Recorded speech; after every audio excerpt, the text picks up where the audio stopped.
Now for a review of what's making the headlines in the papers this morning, let's bring in our RISE analyst, Constance Ikoku. Good morning, Atolu. How are you today? I'm very well, thank you. And you? Good to see you. I'm great. Good to see you on Daybreak. And Yolanda, of course. Are Good we morning, doing great Dr. today? Constance. Thank you very much. So do you. Look very dashing. Thank you. You always look great. Thank you. It's good that Tolu could join you and you were flying solo all these days. Absolutely. Yeah. Okay.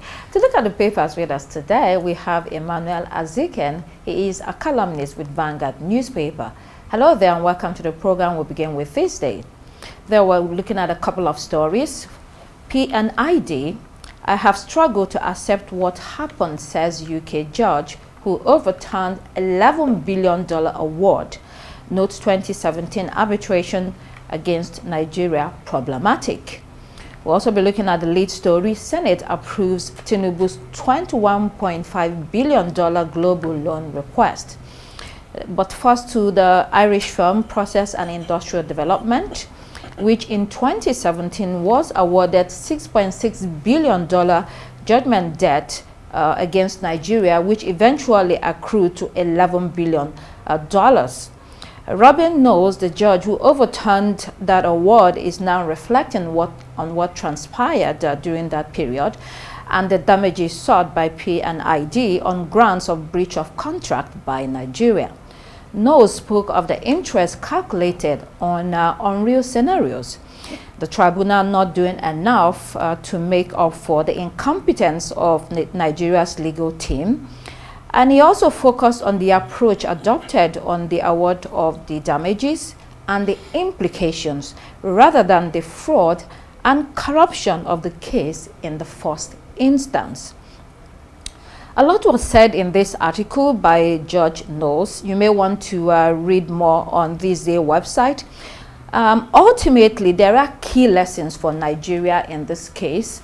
For instance, talk about the due diligence to be done on foreign contractors and so-called investors, questionable contracts that we sign, strengthening contract negotiations, especially for international contracts. Some government officials lack those skills. We're also talking about transparency and documentation, and the list goes on and on. And very quickly to President Tinubu's $21.5 billion loan request. This report says it's meant to tackle infrastructure deficit and pension liabilities. Borrowing to fund pensions, don't know about that, although there are other things or items on that list. But as it is, the country is neck deep in the woods financially. Emmanuel. Well, starting from the P&D story, it is important that it is very germane and worthy of note that the judge that turned that award, initial award of 6.6 billion naira against Nigeria, is reflecting. And I think, just as you did say, it will be rich for jurisprudence, for people to read what the judge thought in turning down that judgment. Mark you, he didn't even reflect on the corruption that was in it. He was talking about the technicalities. He was talking about the effect that such an award would have on Nigeria. And I remember reading the article, you will see that he said that the award against Nigeria was like about a quarter of the federal budget, which he said would be inimical to the development of Nigeria. And I really appreciate the judge in expatiating on the reasons behind his judgment, which is good. And I think Nigeria should learn. Also, he also mentioned about the incompetence of the Nigerian legal team, and which the federal government actually should take into consideration in future arbitrations. Now, talking about the Senate approval of a global $21 billion loan for the incumbent administration, it is a matter of concern, taking into consideration our skyrocketing GDP to debt ratio. It's not something that would incentivize investors. It's not something that Nigerians would appreciate. And certainly look at it. You are borrowing to fund pensions. That means you have this debt will eventually be paid by people in the our children, which is not very commendable. And also, you're also borrowing. I saw in that report, or I also understand that you're also borrowing to fund the Lagos Calabar highway project. This was a project we initially told was going to be purely a PPP. Now it is almost being wholly funded by government. And one will ask, what efforts or what are we going to benefit from such projects? In as much as the administration is being praised for it, stabilizing the economy, but these fiscal policies, these fiscal some fiscal endeavors of the administration make one to be worried. I think the administration should tighten its belt, focus and prioritize on important projects that have to do with security of lives in the country. All right, Emmanuel, I'd like you to quickly touch on a third story in this day. Let's pull up this day again. There we have, aligning with this day's story, SEC seeks more information about First Holdco's shares transaction. You know, this story has been running for over a week now. First Holdco has been on a campaign against this day and Arise. As you can see from the front page, a couple of newspapers, if you pick up the Punch, the Guardian, Leadership newspaper. What are your thoughts very quickly on this matter? Well, very briefly, I think it's nice that SEC has entered into the fray. SEC is the apex regulatory body in the capital market. It's now seeking information. And this information is very important because if it is true that money was borrowed to fund the acquisition of shares, it's something of concern because it borders on the Bofia Act, it borders on the existing laws guiding financial transactions in the country and regulating the financial industry. And especially, it mark you, if somebody buys shares more than 5%, immediately the bank should inform the authorities. Was this done? So these are things I think SEC wants to know, and it will help in bringing a clarity to the issues at stake at this time. I'm sure we'll be hearing more about that story. It's a running story. Let's move on to Daily Independent. 2027 election, PDP finally zones presidency to the south as founding fathers move to reclaim party's legacy. And 8 banks meet recapitalization requirements, says CBN. An important move by the People's Democratic Party, which will define activities and alignments from here onward. And as for the banks, only 8 out of more than 20 have met the recapitalization requirements. It says others are in progress. This recapitalization, let me say that again, recapitalization is crucial for stability of banks and, of course, the resilience of banks as well. It will protect the economy and make sure that the banks are able to support national development, which is what they're about. Tolu, do you want to jump in here? Okay, recapitalization, right? Yes, okay. of the banks. Yes, 8 have met the requirements. Okay. Well, I'm wondering why the newspapers are just bringing up that now, because it was already an open secret. Anyway, when the last time they were recapitalized to 25 billion naira, we thought, well, that did something to the economy. It quickly helped the SMEs and the banked, and even the unbanked were able to come into the mainstream. But now that we have to then go back to recapitalizing the banks, we're looking forward to mergers and acquisitions. Over and beyond the 8 that have met the recapitalization, we just hope that this will strengthen the backbones of the others if they can come together. Yeah. And, yeah. So that's what we're looking at. Because at the end of the day, if the commercial banks are strengthened enough, then we can help the middle class. Maybe we can have the middle class yet again coming up again, and then the real engine of the economy, which is the MSMEs, can be fortified yet again. Yeah. Okay, Emmanuel, do you want to comment on that PDP story? They have finally zoned to the south. I read that story, but where it came from is the deputy national youth leader that is saying that. it's not as if the PDP has taken a decision to that. So it's the Deputy National Youth Leader. I don't think he has that kind of authority to weigh in or to affirm that kind of a decision. But the PDP has no other choice. They have no other choice. Okay, the Guardian newspaper suspends as Tinubu APC NEC meet over zoning a new chairman.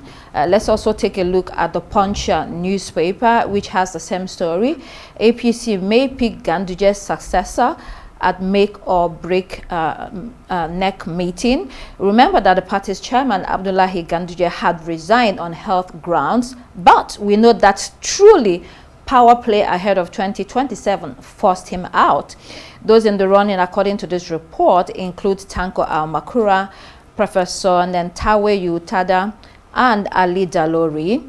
Politicking as usual, we can see from this report, whoever the party chooses as chairman will determine the shape of many things to come. You're talking about zoning, other offices in the party, and of course, the elections. Emmanuel, again, quick comment. Well, you say whosoever the party chooses. It's not. Is it the party that is going to choose? Well, no, I'm talking about the national chairman of the party. Yes, that's what I'm saying. Is it the party that chooses? It's somebody who chooses. The person, somebody chose the immediate past chairman, which is Abdullahi Ganduje, against the zoning permutations of the party. Another person chose Ganduje's predecessor. That was Adamu Abdullahi, who was so it's the president that has been choosing. President chooses the national chairman. Who is he going to choose at this time? As we mentioned, there are some people in the running. There's the humanitarian affairs minister, who is from Plateau State. And there's some concern that if somebody like that comes in, who is a cerebral person actually, if he comes in, and would that not lead to the kind of a destabilization of the party, as we saw in Edo State some time ago? You remember in Edo State when Comrade Adams Oshiomhole was the national chairman. He was so fixated on winning over Edo State, leading to a rumpus that even made other governors within the party to work against him, and which caused great instability in the party. So who the president is going to choose? You have Al-Makura too. Al-Makura was a choice of Tinubu. He was the leading candidate in the last election, but he was chosen over because it was alleged that he was close to the president. That's Tinubu, because he was seen as a Tinubu man, and the body movement of the Buhari administration at that time was seen to be against Tinubu. So Al-Makura was dropped, despite the fact that he was the strongest contender. But what is worthy of note is that, please, the APC should choose for the stability of the polity. Take the choice to the North Central. All right, Daily Trust, a newspaper, how Ajibade Alozie fired Nigeria into WAFCON finals.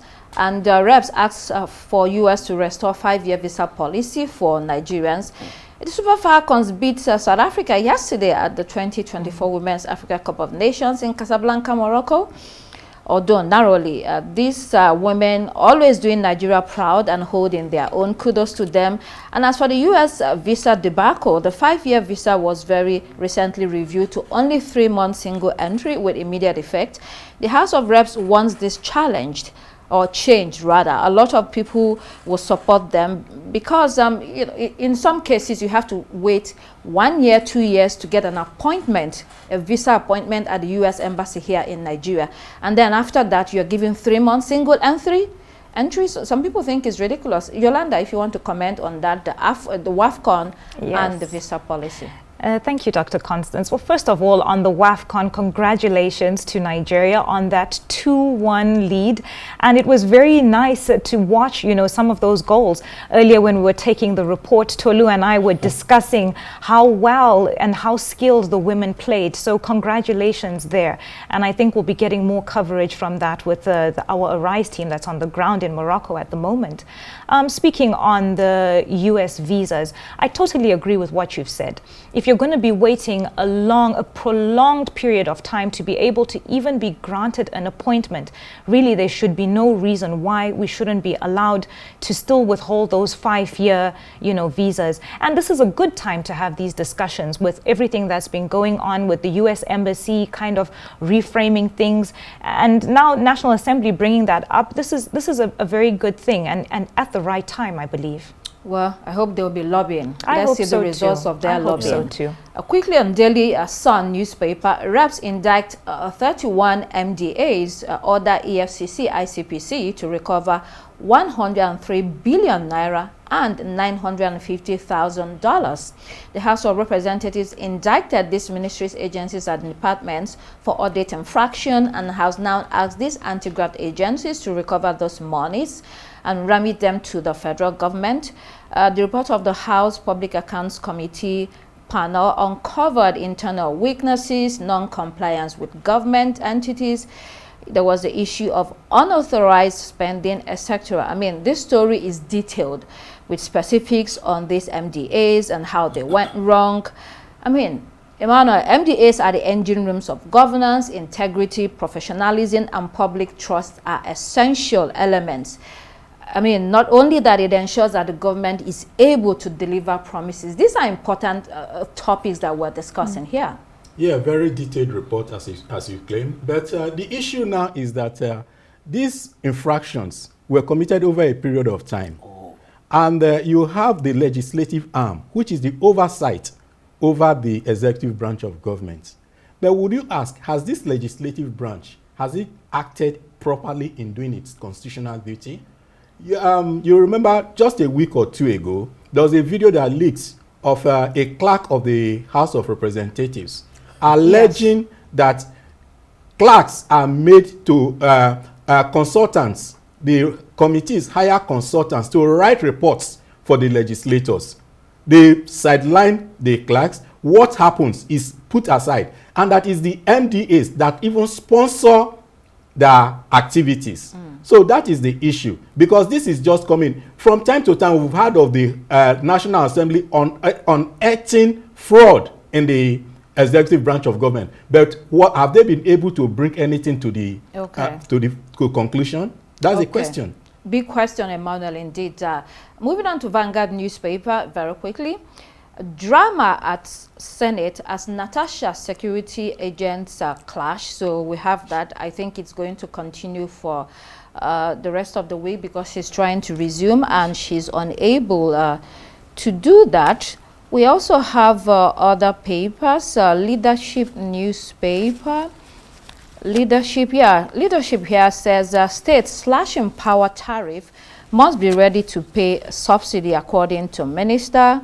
Wike backs Okwewola as governor insists Obi must get clearance. Then moving on to New Telegraph, hardship affecting Nigeria's population growth according to the UN. We also have that Natasha story there. Then Senate to hold special session to honor Buhari today. Moving on to the international headlines, Daily Graphic, law back development plan in Mars. The former managing director of Stanbic Bank, Ghana, insists that the country needs a legally binding national development plan to break the cycle of abandoned projects. We have that problem too in Nigeria. Projects, you know, you put money into and it never comes to fruition or it never sees the light of day. The Citizen newspaper, Fala all over again. Probe, it will come to nothing, just like the Fala scandal. And this is regarding damning allegations against police chief Zenso Mchunu, who has been sent on compulsory leave to allow a commission of inquiry to do its job. You know, there are allegations he colluded with criminal gangs. Yolanda, what a scandalous allegation.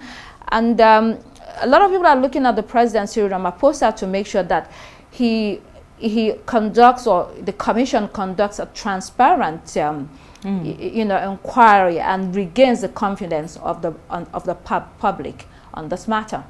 Yes, you know, this Fala scandal was really big in 2020.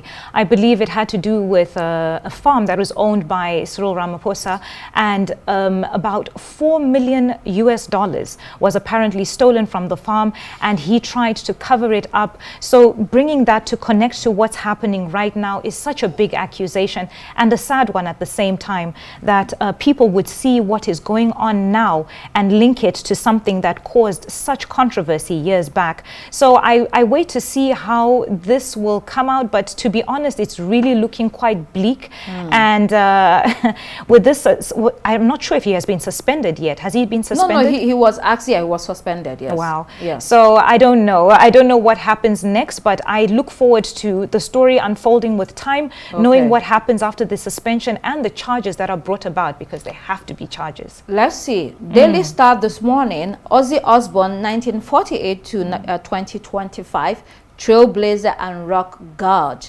Ozzy has passed at the age of 76, just 2 weeks after a concert. We also have that story in the Sun newspaper, if we can put that up. There in the Sun, there's a picture of him and his wife, Sharon.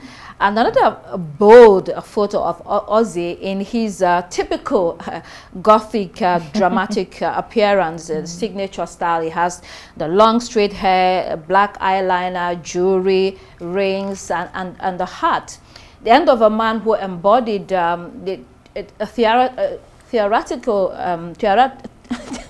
what am I? Theatrical. Yeah, I have problem with words this morning. Side of heavy metal. Tolu, you know, end of an era, we might say.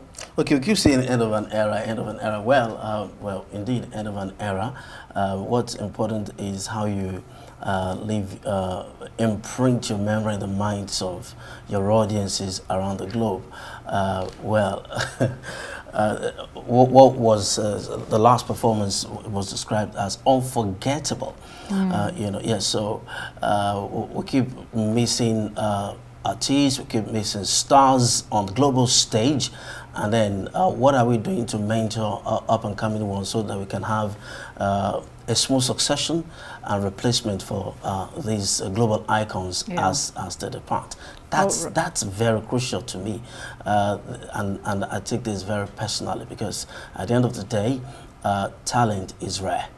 All right. Finally, Daily Express, a very shocking story, a photo out there. We might not be able to discuss it in the interest of time, but for pity's sake, stop this now, that headline says. Very tragic what's happening in Gaza. All right, we'll have to leave it there. Emmanuel Azika, who is a columnist with Vanguard newspaper, thank you for coming in this morning. Thank you. That's all we have time for here on Daybreak. I'm Yolanda Robert. It's goodbye from me. And I am Tolu Ojo. It will be a pleasure to keep it right here on Arise News. The morning show is next. Goodbye.